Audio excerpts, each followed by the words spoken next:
Rob, man, welcome. Enjoy.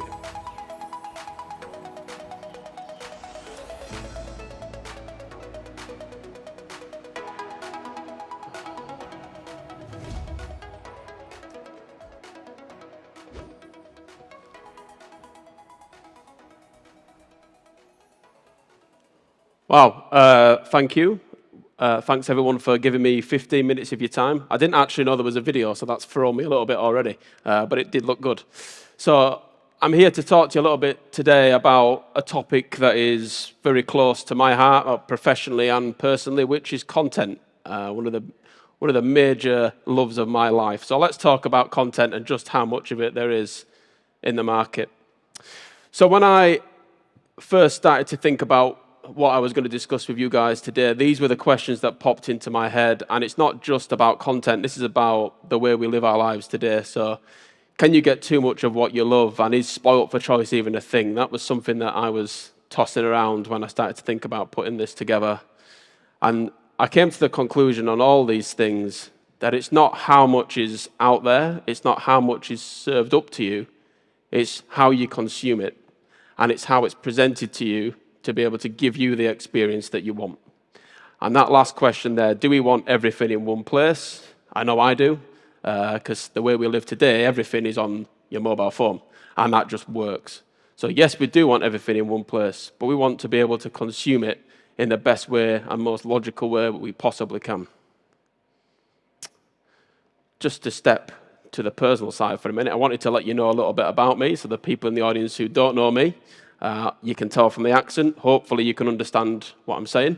I'm from the north of England, from the UK, but I now reside in the south, in a city called Salisbury. I work for Light and Wonder, and I can see our beautiful branding up there to the side.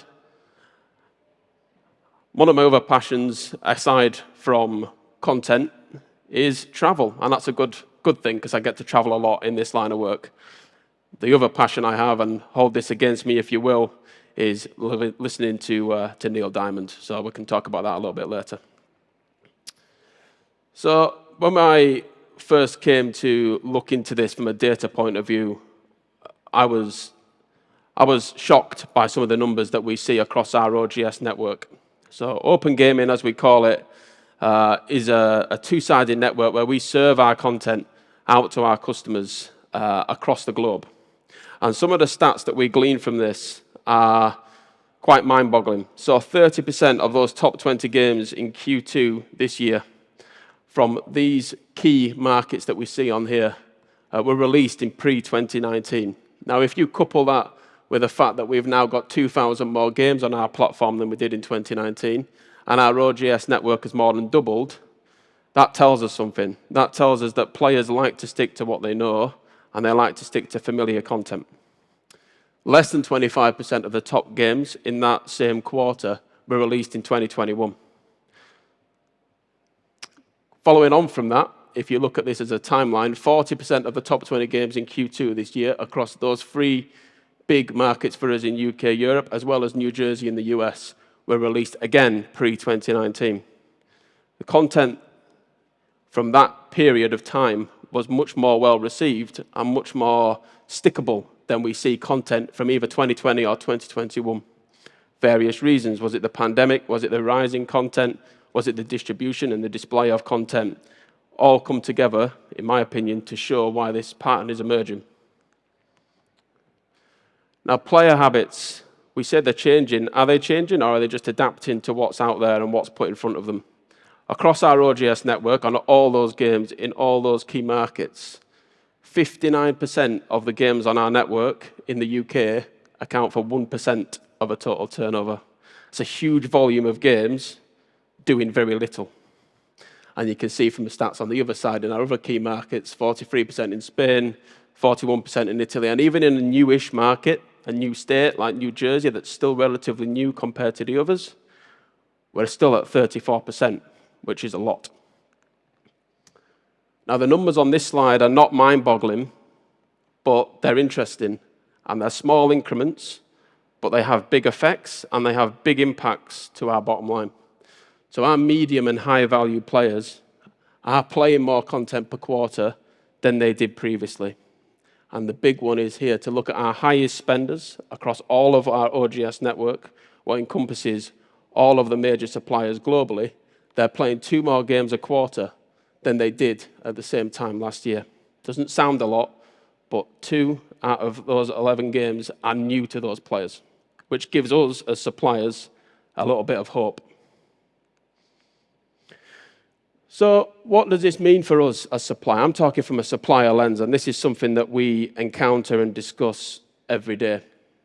It means these 4 things, and I'm going to dig into a couple. I'm going to dig into this one, which is more pressure than ever to increase hit rates. While I've been here over the last couple of days, I've been speaking to numerous other studios and suppliers, some existing friends and some new ones, and whether you are a studio who is producing 4, 6, 8, 12 games a year, or a bigger global supplier that is producing 40, 50 to 100 games a year, this ethos still exists. There is no longer the leniency that there once was to produce duds. Hits are more important, and you get less chances to succeed than you did over the past 12 to 24 months. And the other one I want to focus on is the market trends, and I heard the previous panel discussing this slightly, and I couldn't agree with more of them. They stole my thunder a little bit, but we've made a conscious effort to be more market-focused in everything that we do, because there is no one-size-fits-all when it comes to content. There is, but they happen very rarely, once in a blue moon. So more often than not, you have to cater for market needs, and you have to set your business up to be able to do just that. I have the advantage of being from both sides of the line, and from an operator's side, I think this is even more of a head boggle situation when it comes to the commoditized content than it is for a supplier. Because not only do you have to focus on your own operator and customer needs, you've got to focus on the relationships you have with those suppliers. And again, I'm going to focus on two of these areas. One of the ones is at the bottom, and the considered approach to in-house content. We speak to all the big providers across all 3 of our key markets, US or North America, UK, and Europe. And individually, they all have different approaches to how they look at in-house or bespoke content and how it works for them. In my opinion, the ones that do it the best are the ones that use it to the fullest advantage whilst not ignoring the commoditized market release content that they know works for their customer base. But that's not an easy thing to achieve. Comes with time, comes with learning, and comes from this phrase of knowing your customer. The ones that do it best have the best handle on their customers and their needs. And the top point here around recommendation engines, this is not new. I'm not going to pretend that I'm telling you something you haven't been hearing for a long time. But the rising content, the rising studios, the sheer number of games across operator sites now has meant that this is even more of an opportunity than a must-have. The opportunity to create the best recommendation engines, to present content in the best, most logical, most consumable way for your players. And it's not easy. And from what I see in the market today, it's moving forward at pace. As an industry, we were lagging in this space. I feel like we've caught up. And in certain instances, I feel that the most advanced operators have pushed this to new lengths, which is great to see. From a supplier point of view, means our content is getting to the right players quicker. So we've looked at the suppliers, the operators, and now I want to focus on what it means for the player. I am, and I'm sure a lot of you in the room are one of these people. We are players, and we come from a privileged position of knowing a lot more than your average player would do. But all of these values still do ring true. I think our players in all markets are more educated than ever before. And we have to give them credit for that. And we have to adapt our content and our strategies to the fact that they know more now about content than they did 2 or 3 years ago. They're seeing new games more regularly than ever before, and more of them. As I said before, not the content, the size of the content offering that they have. It's how it's consumed and how it's delivered to them on a spend level or on a player-by-player basis. And the last one I want to speak about is this idea of top-level entertainment. We all know we're not necessarily always in competition with each other, although we are sometimes, and that element of competition is why I'm in this industry. But the competition is more with how other people and players consume other forms of media.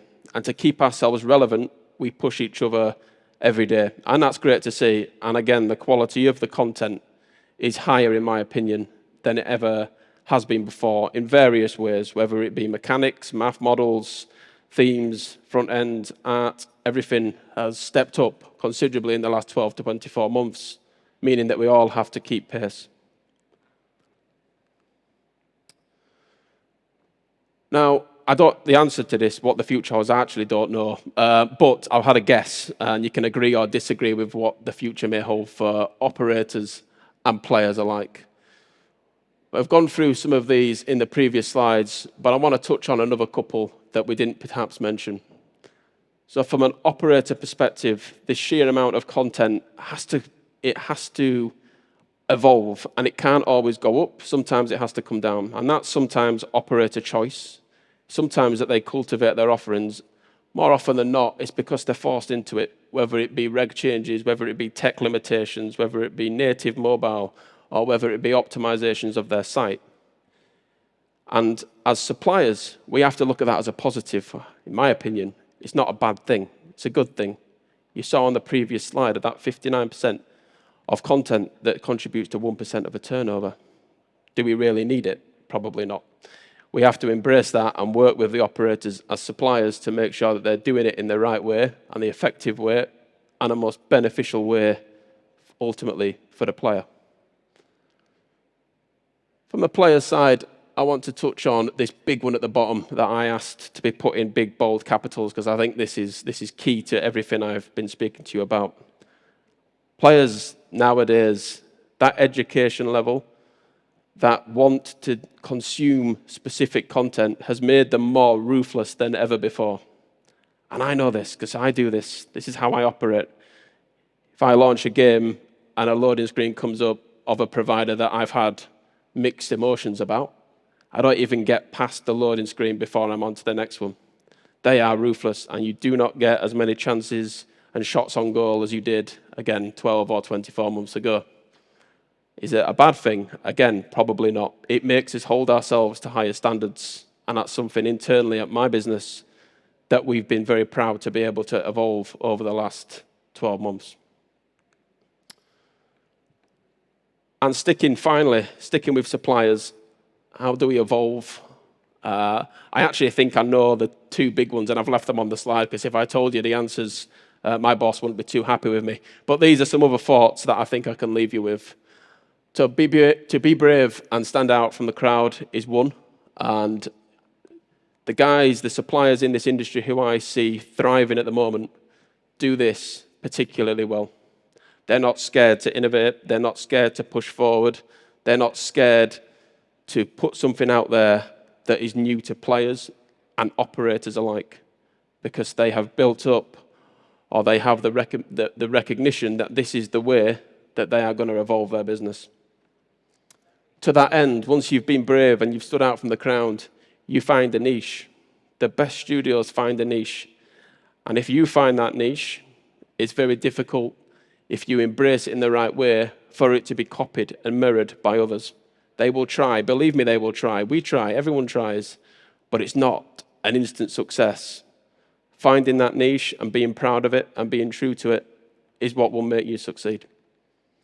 And the last one, and the last point I will make, I've got 50 seconds left, is to listen to your audience.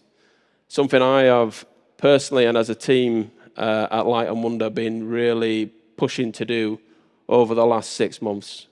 We are blessed in this industry to be able to have as much feedback as we can consume, whether that be from the data, whether that be from our customers, whether it be from our players, whether it be from streamers, whether it be from forums.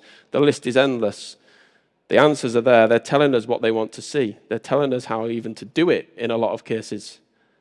And we just have to sometimes step back and listen and be quiet and take a moment.